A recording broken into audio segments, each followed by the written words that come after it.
अल उमरी के विवरण के अनुसार सेना के सर्वोच्च अधिकारी खान का वेतन कितना था? 2 लाख टका वार्षिक।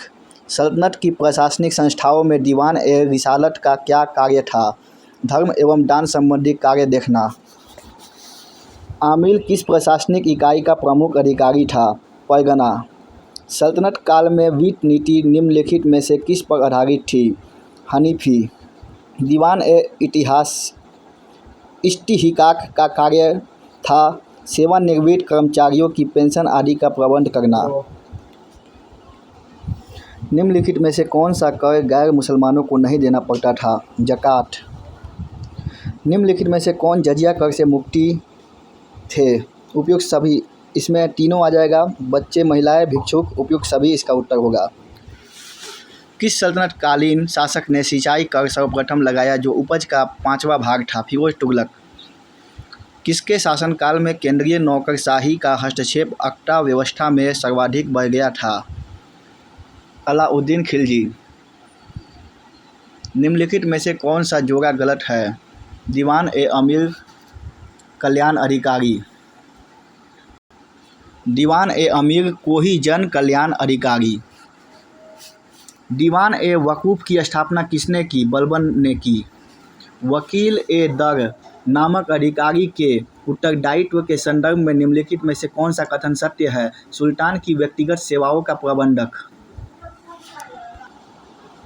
अमीर ए हाजिब का कार्य क्या था? दरबार में शिष्टाचार नियमों को लागू करना। दिल्ली सल्तनत के किस शासक ने सर्वप्रथम एक वस्त्र निर्माणशाला स्थापित की थी? मोहम्मद बिन तुगलक। कारखाने के सर्वोच्च अधिकारी को कहा जाता था मुतशरीफ।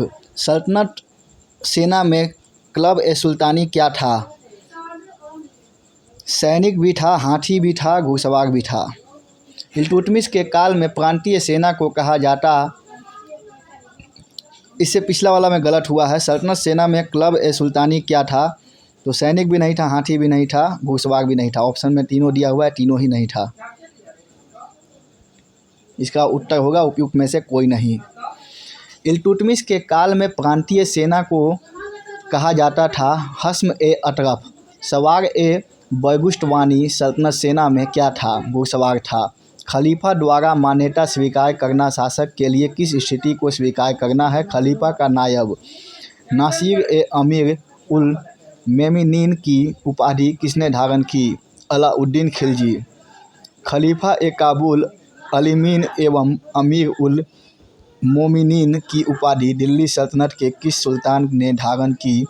मुबारक शाह खिलजी। दिल्ली सल्तनत के किस शासक को अपने सिक्कों पर से खलीफा का नाम हटाने पर विरोध करना पड़ा, जिसके परिणाम स्वरूप उसको सिक्कों पर पुनः खलीफा का नाम खुदवाना पड़ा? अलाउद्दीन खिलजी। मिस्र के खलीफा की खिलाफत कब खत्म हुई? 1381 ईस्वी। हलाकू ने किस अब्बासी खलीफा का वध किया? खलीफा अल मुस्तसिम। खलीफा अल मुस्तसिम। बाकी अगले पार्ट में।